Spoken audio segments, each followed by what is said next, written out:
So hello guys, welcome back to my channel. Polytechnic सफ़र में आप लोगों का स्वागत है। तो आज मैं लेकर आया हूँ पॉलिटेक्निक एंट्रेंस एग्जाम 2025 के लिए केमिस्ट्री का मोस्ट इंपॉर्टेंट क्वेश्चंस। और ये केमिस्ट्री का मोस्ट इंपॉर्टेंट क्वेश्चन क्यों है? क्योंकि मैंने भी 2023 में पॉलिटेक्निक का एग्ज़ाम दिया था, जिसमें मेरा रैंक 18 आया था। और मैं यूपी पॉलिटेक्निक का सबसे नंबर 1 पॉलिटेक्निक जीपीएल में पढ़ रहा हूँ, गवर्नमेंट पॉलिटेक्निक लखनऊ। अगर आप भी ऐसे टॉप के कॉलेज में पढ़ना चाहते हैं तो हमारे इस वीडियो को ज़रूर से ज़रूर देखिएगा। और मैंने यहाँ पर आपको जो क्वेश्चंस कराने वाला हूँ इस वीडियो में, वो आपके एग्ज़ाम में हूबहू वही क्वेश्चंस आने वाला है। ये मैं गारंटी देता हूँ 100% की। ठीक है, तो चलिए आपका ज़्यादा समय नहीं बर्बाद करता हूँ, मैं लेकर चलता हूँ क्वेश्चन नंबर फर्स्ट पर। तो आपके सामने आने वाला है क्वेश्चन नंबर फर्स्ट। तो चलिए उस क्वेश्चंस को देखते हैं। तो आपके सामने आ चुका है पहला नंबर क्वेश्चंस। तो यहाँ पर देखिए ये क्वेश्चंस क्या कह रहा है। सिंपल क्वेश्चन है। क्या कह रहा है? अपच का उपचार करने के लिए निम्नलिखित में से किस औषधि का उपयोग करते हैं? तो पहला नंबर अपच। अपच क्या होता है इसके बारे में देख लेते हैं। तो अपच जो होता है, अपच का मतलब अगर आप लोग ज़्यादा खाना खा लेते हैं, क्या कर लेते हैं? ज़्यादा खाना खा लेते हैं। जब जो ज़्यादा खाना खा लेता है उसको क्या होने लगता है? एसिडिटी होने लगती है। क्या होने लगती है? एसिडिटी होने लगती है, अपच होने लगती है। मतलब वो उसमें एसिड की मात्राएं होने लगती हैं। ठीक है, क्या होती है? एसिड की मात्राएं बढ़ने लगती हैं। उसके पेट में क्या होने लगती हैं? एसिड की मात्राएं बढ़ने लगती हैं, तो उसे उल्टी टाइप आने लगता है। ठीक है, वो खाना वगैरह अपच वो क्या होने लगता है? उल्टी आने लगती है। ठीक है, तो उसके उपचार के लिए हम किस औषधि का प्रयोग करते हैं या किस चीज़ का प्रयोग करते हैं, इसके बारे में आप लोगों को बताना है। तो पहला नंबर, अगर कोई भी चीज़ अम्ल बढ़ता है, अगर उसके पेट में अम्लीयता बढ़ता है, क्या बढ़ता है? अम्लीयता बढ़ता है, तो इससे अम्लीयता को काटने के लिए एंटी अम्ल लगाते हैं। क्या लगाते हैं? उसको एंटी अम्ल की सुई लगाते हैं या एंटी अम्ल की गोली देते हैं। तो गोली तो ज़्यादा नहीं देते हैं, लेकिन एंटी अम्ल की क्या करते हैं? सुई लगा देते हैं। क्या करते हैं? एंटी अम्ल जो होता है, जो एंटी अम्ल होता है वो अम्लता को काट देता है। क्या करता है? अम्लता को काट देता है। या क्या हो जाता है उसमें क्या होता है? एंटी अम्ल में क्या होता है? आपका जो अम्ल क्षार होता है उसमें क्या हो जाता है? क्षार मिला होता है। ठीक है, क्या हो जाता है? क्षार होता है। और क्षार क्या करता है? अम्ल को उदासीन कर देता है। क्या कर देता है? अम्ल को उदासीन कर देता है। बस वही चीज़, उसे हम क्या कहते हैं? एंटी एसिड कहते हैं। क्या कहते हैं? एंटी एसिड कहते हैं। ठीक है, एंटी एसिड कहते हैं। तो एंटी एसिड को लगाया जाता है या एंटी लगा दिया जाता है, उसको एंटी अम्ल लगा दिया जाता है, ताकि उसके पेट में ज़्यादा दिक्कत ना हो। तो इसका राइट आंसर क्या हो जाएगा? इसका राइट आंसर हो जाएगा एंटी एसिड। क्या हो जाएगा? Anti acid. ठीक है, एंटीसिड। ठीक है, या एंटीसिड या एंटी एसिड इसका राइट आंसर हो जाएगा। ठीक है, सी वाला ऑप्शन इज राइट आंसर। ठीक, चलिए अब मैं अगले नंबर क्वेश्चंस पे चलता हूँ। अगला नंबर क्वेश्चंस क्या कह रहा है उसके बारे में बात करते हैं। तो आपके सामने आ चुका है 17 नंबर क्वेश्चन। 17 नंबर क्वेश्चंस क्या कह रहा है इसके बारे में डिटेल के साथ बात करते हैं। देखो 17 नंबर क्वेश्चन कह रहा है निम्नलिखित अम्लों में से कौन सा प्रबल अम्ल है। अब इसमें वैसे बताना है कौन सा प्रबल अम्ल है। ठीक है, तो देखो पहला नंबर जो आपका लैक्टिक अम्ल होता है, ये दही में पाया जाता है। किस में पाया जाता है? दही में पाया जाता है। और ये जो अम्ल होता है क्या है? जो ये अम्ल है एस्कॉर्बिक अम्ल, ये कहाँ पर पाया जाता है इसे नहीं मालूम है, ये आप लोग गूगल कर लीजिएगा। ठीक है, क्योंकि इंपॉर्टेंट है आप लोगों के लिए, तो इसे आप लोग गूगल कर लीजिएगा, हमें इतना नहीं मालूम है इसका। ठीक है, अब यहाँ पर जो है सल्फ्यूरिक अम्ल। सल्फ्यूरिक अम्ल क्या होता है? ये प्रबल अम्ल होता है। प्रबल अम्ल होता है जो कि अगर इसमें ये जो सल्फ्यूरिक अम्ल होता है, H2SO4। ठीक है, क्या होता है? सल्फ्यूरिक अम्ल। ठीक है, H2SO4 ही तो होता है ना, H2SO4। ठीक है, तो ये आपका प्रबल होता है। ठीक है, और फार्मिक अम्ल कहाँ पाया जाता है? फार्मिक अम्ल कहाँ पाया जाता है? फार्मिक अम्ल पाया जाता है लाल चींटी में। किस में पाया जाता है? जो लाल चींटी आप लोग कहते हैं ना, लाल चींटी या माटा कहते हो। क्या कहते हो? लाल चींटी। ठीक है, लाल चींटी में या माटा में। ठीक है, लाल चींटी में या माटा में। आप लोग माटा कहते हैं ना, जो आम के पेड़ पर लाल लाल चींटियां चढ़ती रहती है ना, उनमें क्या पाया जाता है? फार्मिक अम्ल पाया जाता है। कौन सा अम्ल पाया जाता है? फार्मिक अम्ल पाया जाता है। और आप लोग जानते हो कि लैक्टिक दही में पाया जाता है। ठीक है, और इसे मैंने कहा कि इसे आप लोग सर्च कर बताइएगा कमेंट बॉक्स में। ठीक है, उसके बाद सल्फ्यूरिक अम्ल जो होता है वो सबसे प्रबल अम्ल होता है। ठीक है, इसका राइट आंसर क्या हो जाएगा? सी वाला ऑप्शन इज राइट आंसर। ठीक है, चलिए अब मैं अगले नंबर क्वेश्चंस पर चल रहा हूँ। अगला नंबर क्वेश्चन भी आप लोगों के लिए इंपॉर्टेंट है। अब यहाँ पर देखो क्यों देखो ये चीज़ें हैं, ये कुछ नोट पॉइंट दिया गया है सल्फ्यूरिक अम्ल के बारे में। क्या कह रहा है, हाइड्रोक्लोरिक अम्ल HCl या सल्फ्यूरिक अम्ल ये सभी प्रबल अम्ल होते हैं। क्या होते हैं, ये सभी प्रबल अम्ल होते हैं। ठीक है, तो ये चीज़ें आपको समझ में आना चाहिए। ठीक है, अब यहाँ पर क्या होता है, क्या है इसका 18 नंबर क्वेश्चन का राइट आंसर बताइए। क्या कह रहा है, एसिटिक अम्ल एक दुर्बल अम्ल है क्यों। एसिटिक अम्ल एक दुर्बल अम्ल है क्यों, क्योंकि उसमें क्या होता है, क्योंकि उसमें COOH जुड़ा होता है। क्या होता है, कार्बोनोइक एसिड होता है। जो कार्बोनोइक एसिड होता है उसमें जुड़ा होता है। क्या होता है, कार्बोनोइक एसिड जो होता है वो एसिटिक अम्ल में जुड़ा होता है। ठीक है, तो इसका राइट आंसर क्या हो जाएगा, इसका राइट आंसर हो जाएगा, जैसे देखो पहले नंबर इसके जलीय विलयन अम्लीय होते हैं। तो अम्ल है तो इसके जलीय विलयन तो सभी के जो सभी अम्ल होंगे, चाहे प्रबल अम्ल हो चाहे दुर्बल अम्ल हो, इसके जलीय विलयन तो अम्ल होंगे, तो ये तो गलत हो जाएगा।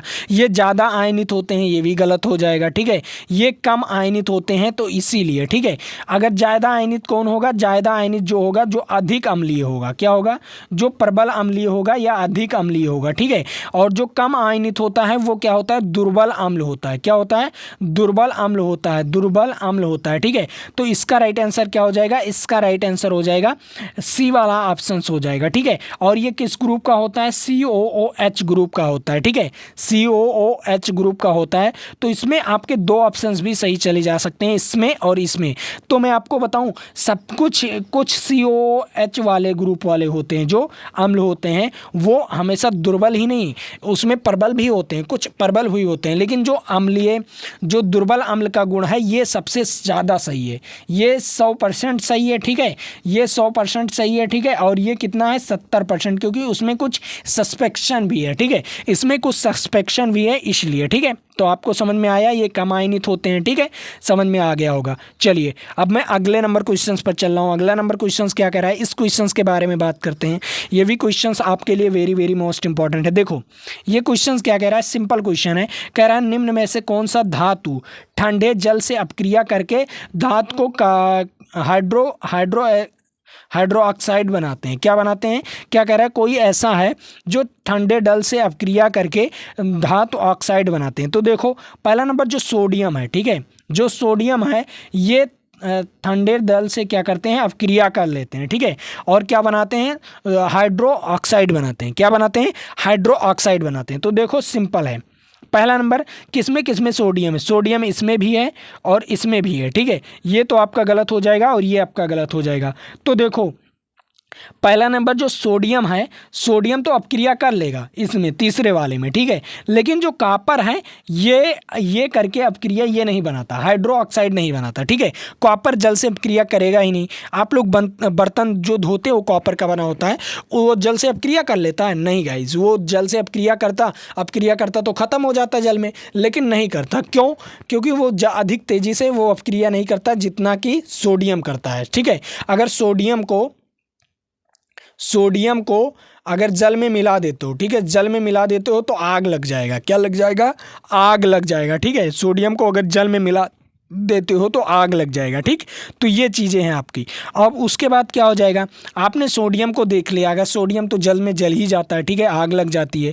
उसके बाद पोटेशियम आपके घरों में होगा। ठीक है, पोटेशियम खाद आता नहीं, पोटेशियम का खाद, उसे लीजिए और उसमें पानी मिला दीजिए तो वो गल जाएगा कि नहीं, वो गल जाएगा कि नहीं, गल जाएगा, 100% गल जाएगा। आप लोग अपने दिमाग से निकालिए, आप लोग अपने दिमाग से बताइए कि गलेगा कि नहीं। आप लोग एक बार अपने बोरी उठाइए पोटेशियम का, पोटेशियम वाले से एक मुट्ठा क्या करिए, पोटेशियम लीजिए और उसमें जल मिला दीजिए। ठीक है, जल मिलाने के बाद वो घुलेगा कि नहीं ये देखिए। पहला नंबर वो घुल जाएगा तो इसका मतलब वो भी अपक्रिया कर लेगा, जल से क्या कर लेगा, वो भी अपक्रिया कर लेगा।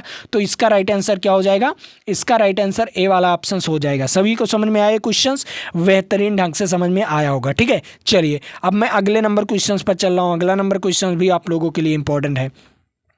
अब यहाँ पर 20 नंबर क्वेश्चंस क्या कह रहा है, निम्न में से कौन सा बुझा हुआ चूना है। अब यहाँ पर बताना है आपको निम्नलिखित में से कौन सा बुझा हुआ चूना है। और बुझा हुआ चूना जो होता है वो क्या होता है, वो उससे अपक्रिया कराते हैं किससे, क्लोरीन से। अगर बुझे हुए चूने में क्लोरीन से अपक्रिया करा देंगे तो हमें क्या प्राप्त होता है, विरंजक चूर्ण प्राप्त होता है। क्या प्राप्त होता है, विरंजक चूर्ण प्राप्त होता है। तो ये चीज़ें आपको ध्यान में रखना पड़ेगा। ठीक है, तो बुझा हुआ चूना क्या होता है, बुझा हुआ चूना OH क्या होगा, OH का होल ट्वाइस क्या होता है, COH का होल ट्वाइस, CaOH का होल ट्वाइस। तो इसका राइट आंसर क्या हो जाएगा, सूखा बुझा हुआ चूना। क्या हो जाएगा, सूखा बुझा हुआ चूना, सी वाला ऑप्शन से इज राइट आंसर। तो कितने बच्चों को क्वेश्चन समझ में आया। अगर इसमें क्लोरीन के साथ अपक्रिया करा देते हैं, अगर क्लोरीन के साथ अपक्रिया करा देंगे तो यहाँ पर क्या प्राप्त होगा, CaCl2 क्या प्राप्त होगा, CaCl2 और क्या प्राप्त होगा, फिर उसके बाद आपका H2O प्राप्त होगा और कई चीज़ें प्राप्त होंगी, कई गैसेस प्राप्त होंगी। ठीक है, तो ये चीज़ें हैं आपकी। ठीक है, तो समझ में आया आप लोगों को, बेहतरीन ढंग से क्वेश्चन समझ में आया। और ब्रेंजक चूर्ण का ये सूत्र होता है, क्या होता है, CaCl2 क्या होता है, CaCl2 ब्रेंजक चूर्ण का सूत्र होता है। ठीक, चलिए अब मैं अगले नंबर क्वेश्चंस पर चल रहा हूँ। अगला नंबर क्वेश्चंस भी आप लोगों के लिए इंपॉर्टेंट है। इस क्वेश्चंस के बारे में बताइए आप लोग, क्या कह रहा है, एसिटिक अम्ल का एपेशी नेम। एसिटिक अम्ल का एपेशी नेम होता है एथेनोइक अम्ल। क्या होता है, एसिटिक अम्ल का सूत्र होता है COOH और उसके बाद CH3, ये होता है आपका सूत्र। तो यहाँ पर देखो, पहले कार्बन को हम क्या कहते हैं, पहले कार्बन को हम मेथ कहते हैं। ठीक है, चलिए मेथ कहते हैं।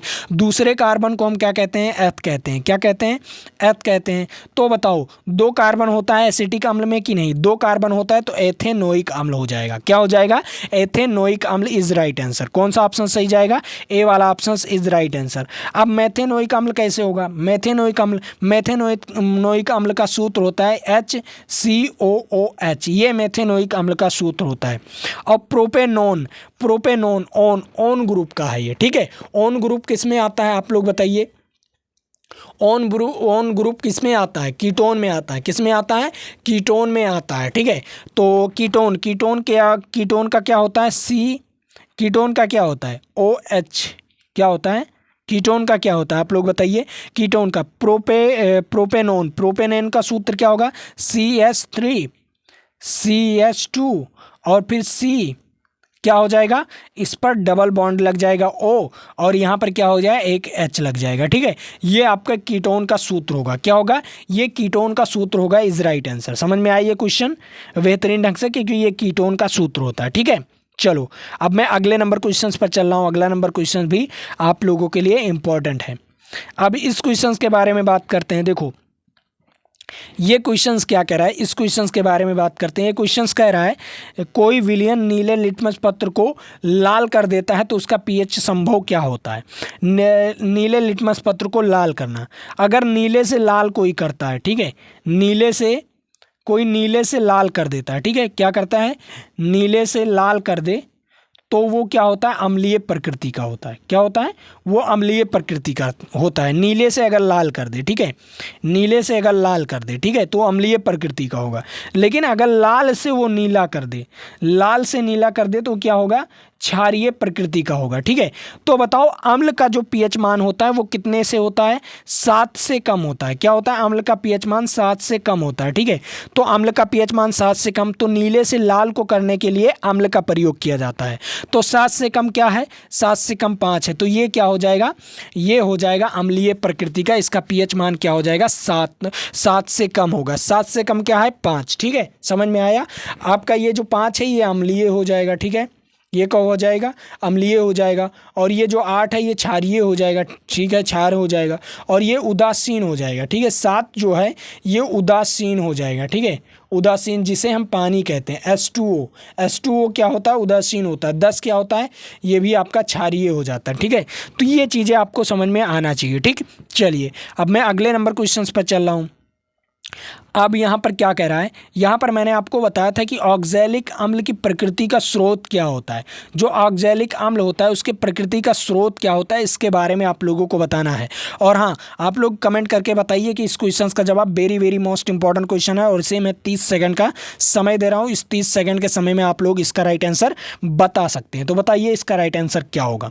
क्या कह रहा है, जो ऑक्जेलिक अम्ल का प्रकृति स्रोत होता है वो क्या होता है, इसके बारे में बताना है। तो ऑक्जेलिक अम्ल किस में पाया जाता है, टमाटर में। किस में पाया जाता है, टमाटर में पाया जाता है। किस में, टमाटर में पाया जाता है। ये चीज़ ध्यान में रखिएगा। ठीक, ऑक्जेलिक अम्ल किस में पाया जाता है, टमाटर में पाया जाता है, ठीक है। उसके बाद संतरे में कौन सा अम्ल पाया जाता है, ये कमेंट कीजिएगा, सिरके में। और यहाँ पर किमली है, यहाँ पर इमली हो जाना चाहिए। यहाँ पर क्या होता है, टर्टेरिक अम्ल पाया जाता है। क्या पाया जाता है, इमली में कौन से अम्ल पाया जाता है, टर्टेरिक अम्ल पाया जाता है। ये चीज़ें आप लोग ध्यान में रखिएगा, ठीक है। चलिए अब मैं अगले नंबर क्वेश्चन पर चल रहा हूँ। इस क्वेश्चन के बारे में बताना है। इस क्वेश्चन के बारे में सभी बच्चे बताइए, क्योंकि ये भी आपके लिए वेरी वेरी मोस्ट इंपॉर्टेंट है, ठीक है। इस क्वेश्चन के बारे में बताइए सभी बच्चे, बहुत मोस्ट इंपॉर्टेंट क्वेश्चन है आपके लिए। तो बताओ इस क्वेश्चन का जवाब सभी बच्चे। तो इस क्वेश्चन का जवाब बताइए आप लोग सभी बच्चे। लेकिन उससे पहले मैं बता दूं कि पीडीएफ आपको कहां पर मिलेगा। पीडीएफ आपको हमारे टेलीग्राम चैनल पर मिलेगा। कहां पर मिलेगा, टेलीग्राम चैनल पर मिलेगा। नीचे डिस्क्रिप्शन बॉक्स में टेलीग्राम चैनल का लिंक दिया हुआ है, वहां से जाकर आप लोग टेलीग्राम चैनल ज्वाइन कर सकते हो, ठीक है। जाइए, या व्हाट्सएप चैनल भी ज्वाइन कर सकते हो, वहाँ पर आपको। और ये टेलीग्राम चैनल पर डेली टेस्ट भी होता रहता है, डेली टेस्ट भी होता रहता है, तो टेस्ट भी जाकर दीजिए, ठीक है। और हाँ, जो हमारा कोर्सेज ज्वाइन करना चाहते हो, मात्र 29 रुपये में हमारा कोर्स है। उस कोर्स को अगर ज्वाइन करना चाहते हैं तो ज्वाइन कर सकते हैं। सब्सक्राइब बटन के बगल में एक ज्वाइन बटन का ऑप्शन दिया होगा, वहां से जाकर आप लोग हमारा कोर्सेज ज्वाइन कर सकते हैं, ठीक है। तो ये चीज़ें समझ में आया। अब यहाँ पर देखो 24 नंबर क्वेश्चन क्या कह रहा है। 24 नंबर क्वेश्चन कह रहा है सोडियम क्लोराइड के जलीय विलयन से विद्युत धारा प्रवाहित करने, क्या होता है, जो सोडियम क्लोराइड है उससे जलीय विलयन को विद्युत धारा प्रवाहित करने पर वियोजित होकर सोडियम हाइड्रोकार्बन बनाता है। इस प्रकृति को क्या कहते हैं, इस प्रक्रिया को क्या कहते हैं, ठीक है। क्या कहते हैं, जो सोडियम क्लोराइड होता है, मान लीजिए जो सोडियम क्लोराइड है, ठीक है, नमक है, इसके जलीय विलयन, ठीक है, इसके जलीय विलयन, ठीक है, इसे वियोजित करके जो विद्युत धारा प्रवाहित किया जाता है, तो सोडियम क्या बनाता है, सोडियम हाइड्रोक्साइड, ठीक है, क्या बनाता है, सोडियम हाइड्रोक्साइड प्लस HCl बना देता है, ठीक है।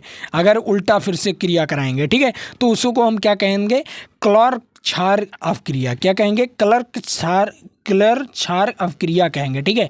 तो इसका राइट आंसर क्या हो जाएगा, इसका राइट आंसर ए वाला ऑप्शन हो जाएगा। तो कितने बच्चों को क्वेश्चन समझ में आया, बेहतरीन ढंग से क्वेश्चन को समझ में आया होगा, ठीक है। चलिए अगले नंबर क्वेश्चन पर चल रहा हूँ। अगला नंबर क्वेश्चन भी आप लोगों के लिए इंपॉर्टेंट है, ठीक है।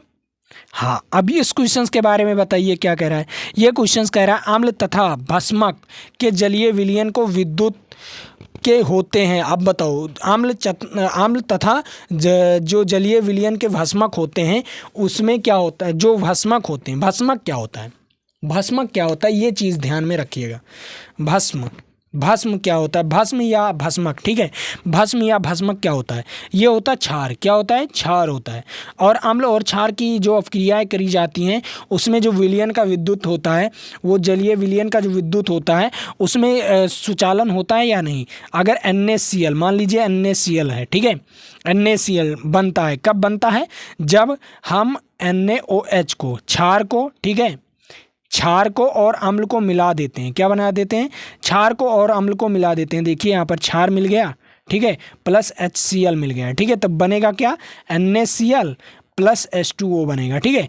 तो इससे जो जलीय विलयन होता है, इसका जो जलीय विलयन होता है, इसमें अगर विद्युत प्रवाहित होगी कि नहीं। अगर मान लीजिए आप लोग एक चीज़ ध्यान से रखिए, कोई शुद्ध पानी ले आइए, एकदम शुद्ध पानी, ठीक है, एकदम साफ, एकदम शुद्ध पानी, उसमें अगर करंट को फ्लो करोगे तो नहीं फ्लो होगा। लेकिन अगर नमक का थोड़ा भी कण, अगर उसमें नमक का थोड़ा भी कण मिला दिया जाए तो क्या हो जाता है, वो सुचालन हो जाता है। क्या हो जाता है, उसका सुचालन हो जाता है। तो वहाँ पर क्या हो जाएगा, आपका सुचालित होगा। क्या होगा, वो सुचालित होगा, उसमें कोई कुचालन नहीं होगा, ठीक है, क्योंकि वो विद्युत का सुचालन होगा। उसमें क्या होगा, विद्युत बहेगा, ठीक है। कोई भी जलीय विलयन होगा, अम्ल और भस्मक का कोई भी जलीय विलयन होगा, उसमें विद्युत का सुचालन जरूर होगा। ये 100% की गारंटी है, ठीक है। क्या है, ये 100% की गारंटी है। तो आप लोग जरूर से ज़रूर इस क्वेश्चंस को ध्यान से देखिए और ध्यान से पढ़कर ही लगाइएगा, ठीक है। चलिए अब मैं अगले नंबर क्वेश्चंस पर चल रहा हूं।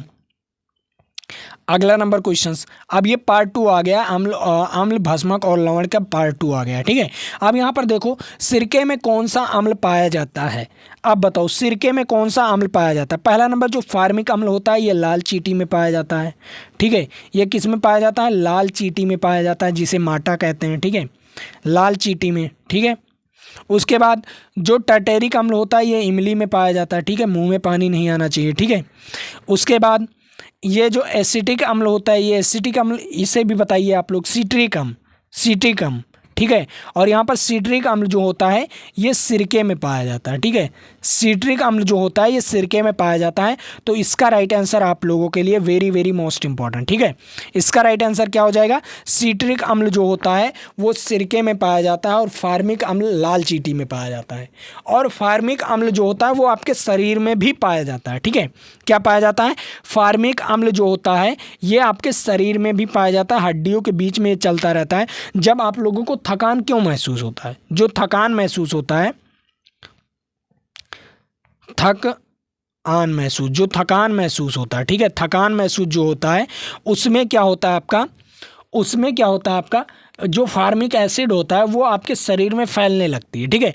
फार्मिक एसिड क्या होती है, फैलने लगती है, तो आपका शरीर क्या होने लगता है, दर्द करने लगता है, ठीक है। आपको थकान महसूस होने लगता है, तो आपके शरीर में भी पाया जाता है, लेकिन अधिकतर क्या होता है, लाल चींटी में पाया जाता है। किसमें, लाल चींटी में। और सिट्रिक एसिड तो आप लोग जान ही गए कि सिरके में पाया जाता है, ठीक है।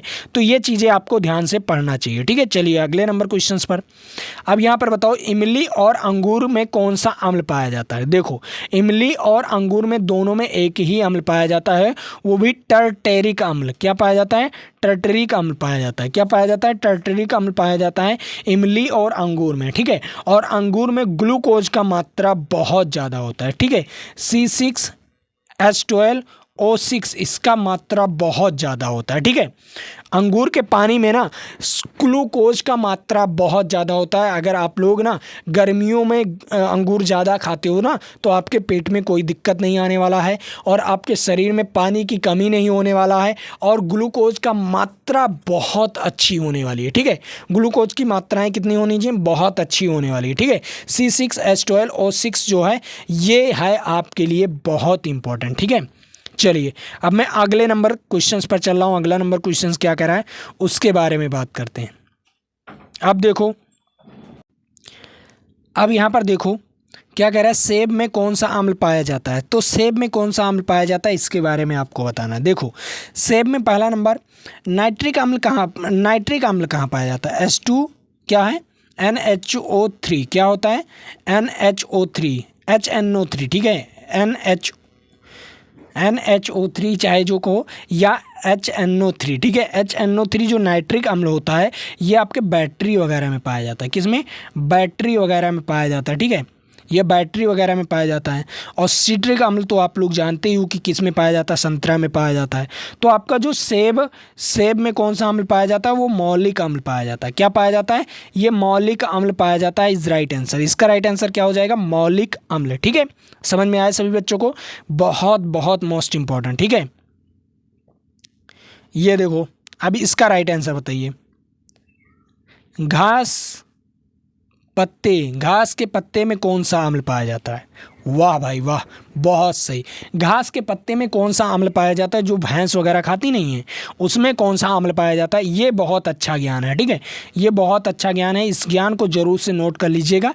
ये तो क्वेश्चन अभी तक नहीं पूछा गया, लेकिन हो सकता है पूछ ले, ये पूछ ले, ठीक है।